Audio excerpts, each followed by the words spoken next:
हाय बच्चों, अब जो हम नेक्स्ट टॉपिक लेने जा रहे हैं वो है गुप्त कला, साहित्य एवं विज्ञान का विकास। गुप्त काल के अंदर जो इसका जो साहित्य है, इसकी जो आर्ट है, स्थापत्य कला है, इसमें जो साइंस है वो बड़ा ही अहम चीज़ है और यहाँ से हमेशा क्वेश्चन बनते हैं।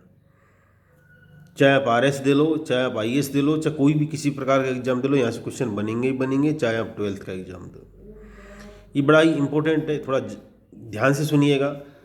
किताब खोल लीजिएगा, पेज नंबर 28 है। 12th की किताब, हिस्ट्री की जो स्टूडेंट लोग पास है वो ओपन कर लीजिए। और जैसे मैं थोड़ा रीडिंग मारूंगा, कारण कि आप लोगों को अच्छी चीज़ अच्छे से पढ़ाते हैं, वो थोड़ा शायद आप इग्नोर करते हो या फिर समझते नहीं हो चला के। तो मैंने थोड़ा सा ट्रेडिशनल टाइप का कंसेप्ट एडोप्ट किया है। फिर भी मैं आप सभी से अनुरोध करूँगा, जो कंपटीशन के एग्ज़ाम दे रहे हैं वो इसको इग्नोर ना करें, एक बार देखें, आपके बहुत कुछ समझ में आएगा। और नहीं आता है तो मुझे डायरेक्ट कांटेक्ट कर सकते हैं, कमेंट कर सकते हैं, पूछ सकते हैं। फिर इस टॉपिक को यहाँ देखने के बाद में आप फिर किसी भी बुक में देखें, एक बार समझें, फिर एक बार वीडियो देखें, समझ में डेफिनेटली आएगा। नहीं आएगा तो मैं बैठा हूँ। तो अब हम पढ़ने जा रहे हैं प्राचीन गुप्त कला, साहित्य और विज्ञान का विकास। अब प्राचीन भारत में स्थापत्य, मूर्ति एवं चित्रकला आदि के क्षेत्रों में विकास की जो चरम सीमा गुप्त काल से प्राप्त होती है। अतः गुप्त काल को कला में, विज्ञान में, साहित्य में भारतीय इतिहास का स्वर्णिम काल कहा जाता है। मतलब यहाँ पे गोल्ड एरा, मतलब यहाँ पे बहुत ज़्यादा डेवलपमेंट हुआ इन सारी चीज़ों को लेके। स्वर्णिम युग कहा जाता है कला का। कला में भारतीयकरण, सौंदर्य अभिव्यक्ति, मानव चित्रण एवं आध्यात्मिकता का अंकन उल्लेखनीय। कला में क्या किया? भारतीयकरण किया गया।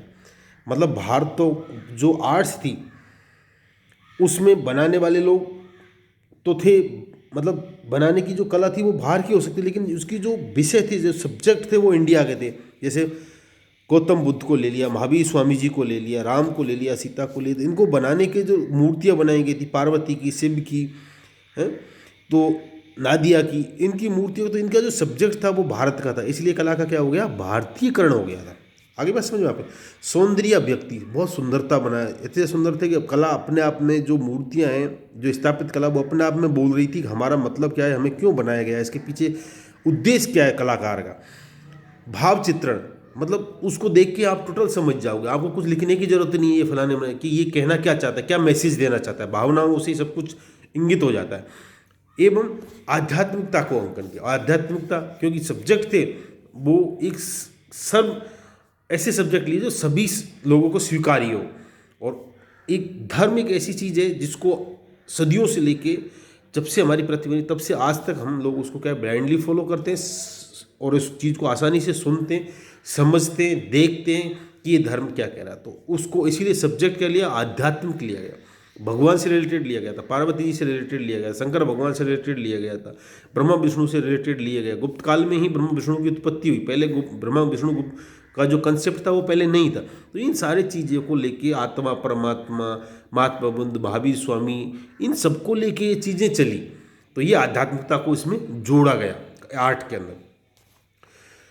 अंकन उल्लेखनीय, इस काल की कला में रूढ़िवादिता का अभाव है।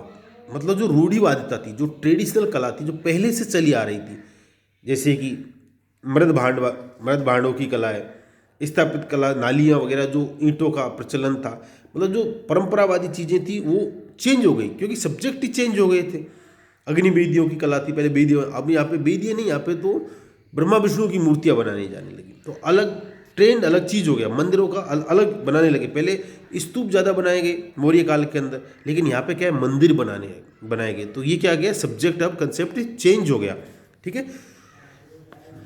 रूढ़िवादिता अभाव, इस काल की कला में रूढ़िवादिता का अभाव, स्वाभाविक एवं यथार्थवादिता का अंकन किया गया। अतः सांस्कृतिक एवं प्राकृतिक सौंदर्य के अनुरूप सृजन, आध्यात्मिकता का आदर्श, कला, तकनीकी सादगी और अभियोजनों का लावण्य और लालित्य का समय प्रदर्शित मिलता है। मतलब सबको यहाँ पे प्रकृति का प्रेम भी दिखाया गया, क्योंकि मंदिरों के दरवाजे थे, उन पर गंगा यमुना को भी दिखाया गया, फूल पत्तियाँ भी सजाई गई, पेड़ पौधे भी दिखाए गए, है ना। मगरमच्छ के अंकन भी किया गया, मकर वाहनी का भी किया गया। तो ये सारी चीज़ों को क्या प्रकृति से जोड़ा गया, सबको प्रकृति से ऐड किया गया। वास्तुकला, इस काल में मंदिर वास्तु के विकास के साथ साथ इसके शास्त्रीय नियम के भी निर्धारित हुए। गुप्तकालीन मंदिर नागर शैली के उदाहरण प्रस्तुत करते हैं। अतः आधार पीठिका, गर्भगृह, सभा मंडप, शिखर, अंतरालय, देखो आधार पीठिका, गर्भगृह, जहाँ गर्भगृह वो होता है जहाँ पे अपन मंदिर के अंदर जाते हैं तो मंदिर की मूर्ति रखी रहती है, दैट्स कॉल्ड गर्भगृह कहलाता है ना। और उसके ऊपर जो मूर्ति रखी जाती है वो क्या कहलाती है, आधार पीठिका, है ना। और दूसरा सभा मंडप, जहाँ पे हम बैठ के पूजा अर्चना कीर्तन करते हैं उस मूर्ति के सामने, दैट्स कॉल्ड सभा मंडप कहलाता था, ठीक है। शिखर, जो ऊपर मूर्ति के ऊपर जो शिखर होता था अपन देखते ना, वो शिखर कहलाता था। अंतरालय, जो मूर्ति प्लस हमारे बैठने के बीच एक जगह होती थी, स्पेस होती है, आज भी होती है मंदिरों के अंदर जाओगे तो, जहाँ पे पुजारी होता है, जो मंदिर में पूजा करने वाला होता है ब्राह्मण देवता, वो अपन को प्रसाद वगैरह देता है, तो कोई एक डिफरेंस होता है, तो वो अंतरालय होता था, वो आज भी होता है मंदिरों के अंदर। वो उस टाइम से गुप्तकाल शुरू हुआ। प्रदक्षिणा पथ, प्रदक्षिणा पथ का मतलब होता है जहाँ पे हम मंदिर में जो मूर्ति होती है, मूर्ति के चारों तरफ जो हम परिक्रमा देते हैं, दैट्स कॉल्ड परिक्रमा। तो प्रदीक्षा पड़ा, वो प्रदक्षिणा पथ तथा द्वार पर गंगा यमुना की मूर्तियाँ, और जो द्वार था उसके गंगा यमुना की मूर्तियाँ बनाई गई, ठीक है, आदि इनकी सामान्य विशेषता थी। ये गुप्तकालीन स्थापत्य कला की विशेषताएं थी। पूछा जाएगा गुप्तकालीन स्थापत्य कला की विशेषताएं क्या थी, तो इसमें आधार पीठिका है, गर्भगृह, अंतरालय, सभा मंडप है, शिखर है, प्रदक्षिणा पथ है ना, गंगा यमुना की जो मूर्तियां हैं, ये सारी कब आई, ये सारी विशेषताएं कब आई, गुप्त काल के अंतर्गत आई, ठीक है। नेक्स्ट है, वह ईंट में पत्थरों से निर्मित। और दूसरी बात, अब से पहले जो मंदिर या भवन जो बनाए जा रहे थे उनमें कच्ची ईंटों का प्रयोग ज़्यादा हो रहा था, फिर पक्की ईंटों का भी प्रयोग होने लगा, लेकिन इस टाइम पे ईंट विदा हो रही है, मतलब ईंट को लोग त्याग रहे हैं और पत्थरों को जोड़ रहे हैं। अब धीरे धीरे पत्थर का आ रहा है, भवन निर्माण में स्थापत्य कला में पत्थर को ऐड किया जा रहा है। तो कुल मिलाकर आप कह सकते हो कि गुप्त काल में पत्थर व ईंट दोनों से ही भवन या स्थापत्य कला का निर्माण किया जाता था, ठीक है। तिगवा का विष्णु मंदिर, तिगवा आई थिंक एमपी में पड़ता है, तिगवा का विष्णु मंदिर। भूमरा का शिव मंदिर, ये भी एमपी में पड़ता है। भूमरा पूछा जाता है शिव मंदिर कहाँ है, भूमरा में, ठीक है।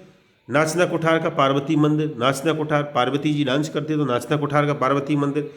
भीतरी गांव का लक्ष्मण मंदिर, भीतरी गांव जहाँ से स्तंभ लेख भी मिला स्कंदगुप्त का, वहाँ का क्या है, लक्ष्मण मंदिर। देवगढ़ का दशावतार मंदिर, देवगढ़ का दशावतार मंदिर आदि प्रमुख मंदिर थे। पूछा जा सकता है कि गुप्त काल में किन्हीं 4 मंदिरों के नाम बताइए, तो देवगढ़ का दशावतार मंदिर, नाचना कुठार का पार्वती मंदिर, भीतरी गांव का लक्ष्मण मंदिर, ठीक है, भूमरा का शिव मंदिर, तिगवा का विष्णु मंदिर। इन सारे, या फिर ये पूछा गुप्त काल का तिगवा का मंदिर किस देवता या किस देवी को समर्पित है, आपको पता होना चाहिए तिगवा का मंदिर विष्णु जी को समर्पित है, नाचना कुठार का मंदिर पार्वती जी को समर्पित है। तो ये सारी चीज़ें पूछी जा सकती है, देन को आप गौर से पढ़ें। ये आजीवन आपकी सारी ज़िंदगी, अगर आप कॉम्पिटिशन देते हो, पढ़ाई को कैरियर बना के कुछ अच्छा करना चाहते हो, तो ये हमेशा ये क्वेश्चन यहाँ से पुटअप होते हैं, हमेशा पूछे जाएंगे। मंदिर किसका है, कहाँ पे पड़ता है, लोकेशन भी पूछी जाएगी, भीतरी गाँव वगैरह, तो ये सारे सीख लें आप। इनमें क्रम से मंदिर की जो योजना, आकृति में सतत विकास दृष्टिकोण होता है। इनके अतिरिक्त विहार, स्तूप, गुहा, चैत्य आदि निर्मित हुए, जिनमें अजंता, बाघ, एलोरा, उदयगिरी की गुहाएं हुए, मंदिर, धमेश, स्तूप, महाबोधि विहार मुख्य थे। जिनमें अजंता की गुफाएं कहाँ हैं, महाराष्ट्र में, ठीक है। बाघ की गुफाएं ये एमपी में, एलोरा ये भी महाराष्ट्र में, उदयगिरी कन्फर्म याद नहीं आ रहा मुझे, उदयगिरी की गुहा के मंदिर, धमेश स्तूप, महाबोधि विहार, बोध गया। मूर्तिकला, इस टाइम पे मूर्तिकला कैसी थी, मूर्ति मथुरा, सारनाथ और पाटलिपुत्र में मूर्तिकला की प्रमुख केंद्र थे। गुप्त काल में कहाँ पे मूर्तियाँ बनती थी, मथुरा, सारनाथ और पाटलिपुत्र, ये क्या थे, इसके प्रमुख केंद्र थे। ये मूर्तियाँ धातु, पत्थर में मिट्टी की बनाई जाती थी। अब देखो यहाँ पे धातु आ जाता है मूर्तियों के अंदर, और पत्थर का जो मैंने कहा, गुप्त काल के अंदर पत्थर का उपयोग होने लगा, चाहे वो भवन निर्माण में हो, चाहे स्थापत्य कला में हो। और जो पक्की मिट्टी से या पक्की ईंट से जो भवन, वो धीरे धीरे अब क्या है, गायब होते जा रहे हैं, और पत्थर का निर्माण स्थापत्य कला में बढ़ता जा रहा है। ये गुप्त काल की विशेषताओं में आएगा। अलंकृत प्रभामंडल, प्रभामंडल अलंकृत विशेष केस सज्जा, मतलब इसमें जो प्रभा होता है ना, जैसे यहाँ पे कोई मूर्ति होती है उसके आसपास का जो एक ऐसा होता है जहाँ से एक चमक टाइप की होती है, तो वो क्या है अलंकृत होने लग गया, मतलब उसमें डिजाइनिंग करने शुरू कर दिए। अलंकृत प्रभामंडल विशेष केस सज्जा। और अब इस टाइम पे पहले बालों पे इतना ध्यान नहीं है, लेकिन अब चाहे वो मूर्ति देवी की हो, चाहे देवता की हो, चाहे किसी व्यक्ति विशेष की हो या राजा महाराज, अब इसमें क्या है उनके केस सज्जा पे ध्यान दिए जाने लग गया है ना। विशेष केस सज्जा, मुद्रा आसन। और अब बैठने की आसन कैसी होगी, योग में अपन बैठते हैं ना, मुद्रा करते हैं, मुद्रा आसन, मूर्तियां इस रूप में बैठने जाने लगी। आध्यात्मिकता, सरलता एवं भारतीयकरण मूर्ति कला की प्रमुख विशेषता है। आध्यात्मिकता मतलब हर मूर्ति में आध्यात्मिकता को लेके, व्यक्ति विशेष को नहीं, बहुत कम, ना के बराबर, चाहे भगवान को लेके ही मूर्तियां बनाई गई। भारतीयकरण मूर्तियां अब जो सब्जेक्ट है वो भारतीयकरण हो गया, कला में भी भारतीयकरण आने लग गया। दूसरा जो सब्जेक्ट होते थे भगवान मतलब भारतीयों के ही सब्जेक्ट उसके अंदर आ गए, इसलिए भारतीयकरण हो गया था उसका। प्रमुख से प्रतिमा निर्माण शास्त्रीय नियमों के अनुसार होता था। सुल्तानगंज की बुद्ध, मथुरा की महावीर, देवगढ़ की मथुरा की विष्णु, एरन, उदयगिरी की बराह की मूर्तियाँ उत्कृष्ट मूर्तियाँ के उदाहरण। शिव के अर्धनारीश्वर का रूप भी रचना भी इसी समय में की गई थी। ध्यान रखना, शिव का अर्धनारीश्वर मतलब शिव जो शंकर भगवान है उसको आधा पुरुष और आधी नारी की जो कल्पना का विकास हुआ था वो कब हुआ था, गुप्त काल में ही हुआ था। अब गुप्तकालीन चित्रकला कैसी थी, गुप्त चित्रकला की सर्वोत्कृष्ट उदाहरण अजंता व ग्वालियर की बाघ की गुफाओं से प्राप्त हो जाए। अजंता मैंने बताया महाराष्ट्र में, और ग्वालियर कहाँ पे, एमपी में। तो पूछा जाएगा बाघ की गुफाएं कहाँ हैं, एमपी के अंदर या महाराष्ट्र में, ग्वालियर में, ठीक है। और सॉरी, अजंता की गुफाएं महाराष्ट्र के अंदर, एलोरा की गुफाएं भी महाराष्ट्र के अंदर है। अजंता के चित्रों में प्राकृतिक सौंदर्य, बुद्ध एवं बोधिसत्व तथा जातक ग्रंथों के वर्णनात्मक दृश्यों का अंकन किया गया। सुंदर कल्पना, रंगों की प्रभा, रेखाओं की लालित्य, विषय वस्तु की विविधता, अभिव्यक्ति से संपन्नता, अभिव्यंजन के कौशल के कारण अजंता के चित्र अद्वितीय। इनमें गुफा संख्या 16, मतलब उसमें कई गुफाएं में एक गुफा संख्या 16। उत्कीर्ण मरणासन राजकुमारी, पूछा जाएगा मरणासन राजकुमारी का चित्र किस गुफा में है, तो गुफा नंबर 16 में है। मरणासन राजकुमारी की सहित अवलोकितेश्वर, यशोधरा, राहुल आदि चित्र प्रसिद्ध है। गुफा से 17, राहुल कौन था, महात्मा बुद्ध के बच्चे का नाम था राहुल, राहुल का मतलब होता है बंधन, ठीक है। तो राहुल का भी इसमें शिशु। बाघ में 9 गुफाएं मिलती हैं, बाघ के भित्ति चित्र, ये सब मरणासन राजकुमारी के चित्र कहाँ पे मिलता है, अजंता में मिलता है, ध्यान रखना, ठीक है। और बाघ में सिर्फ 9 गुफाएं मिलती हैं, और बाघ की भित्ति चित्र लौकिक जीवन की संबंधित जो तत्कालिक वेशभूषा, केश विन्यास, प्रसाधन आदि की जानकारी देते हैं, या संगीत एवं नृत्य आदि के दृश्य का भी एक प्रसिद्ध चित्र मिलता है। संगीत, नाटक, अभिनय कला और नृत्य कला की अद्वितीय उन्नति हुई। समुद्र गुप्त का वीणा लिए हुए सिक्कों पर अंकित किया जाना उसका संगीत प्रेम को सिद्ध करता है। मतलब जो समुद्रगुप्त था वो संगीत प्रेमी था। कैसे पता चला, उसकी बीणा बजाते हुए उसके सिक्कों पे उसकी मूर्तियां मिली हैं, कोई से उसमें बीणा प्रकार की भी सिक्के मिले, इसलिए कह सकते हैं कि समुद्रगुप्त को क्या था, संगीत प्रेमी भी था। साहित्य, अब गुप्त काल का जो साहित्य था वो कैसा था, गुप्त काल में साहित्य का अद्भुत विकास हुआ। साहित्य संस्कृत भाषा एवं जटिल अलंकारिक शैली में, तो कुल मिला के भाषा कैसी थी गुप्त काल में, संस्कृत भाषा को बढ़ावा दिया गया। प्रयाग एवं मेहरौली आदि प्रशस्तियाँ की रचना हुई। प्रयाग प्रशस्ति जो मैंने बताया जिसके लेखक हरिसेन है, समुद्रगुप्त की आत्मकथा भी जिसे कहा जाता है, ठीक है, उसकी रचना हुई। मेहरौली जिसके हमें इसके बारे में रचना जानकारी मिलती है, चंद्रगुप्त द्वितीय या चंद्रगुप्त विक्रमादित्य के बारे में जानकारी मिलती है। भाषा ने स्वपनवास दत्ता, शूद्रक, मृच्छकटिकम, विशाखदत्त ने, भास राइटर थे, उनकी किताब का नाम था वासव दत्ता।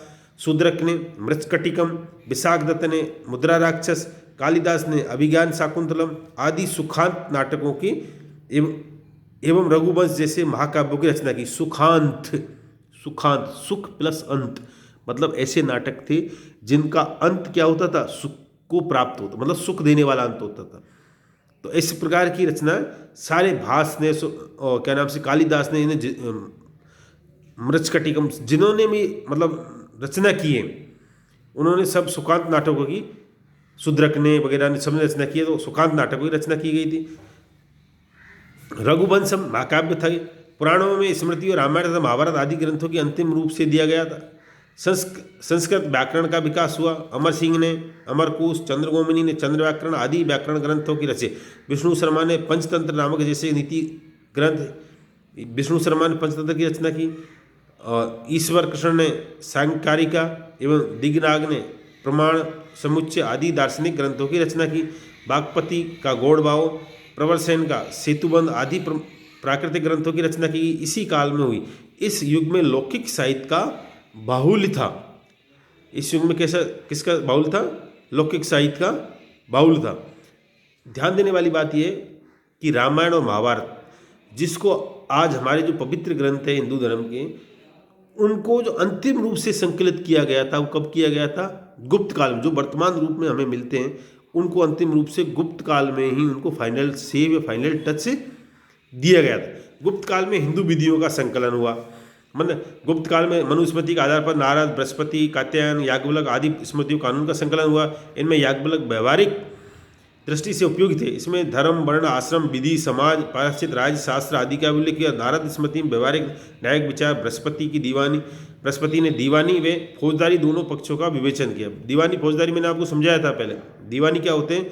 ऐसे मुकदमे होते हैं जो राज्य और किसी व्यक्ति के बीच में होते हैं, जिनका सब्जेक्ट क्या होता है? रेवेन्यू होता है, कर होता है, टैक्स होता है। और फौजदारी क्या होता है? जो दो आपस में झगड़ा कर लेते हैं, माथाफोड़ी कर लेते हैं, उसको लेके जो केस दर्ज किया जाता है दैट्स कॉल्ड फौजदारी कहलाता है। ठीक है, ये मैंने आपको पहले बताया था।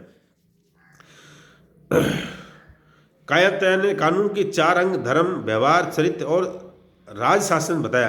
कात्यायन ने, पूछा जाएगा, कात्यायन ने कानून के 4 अंग कौन कौन से बताए?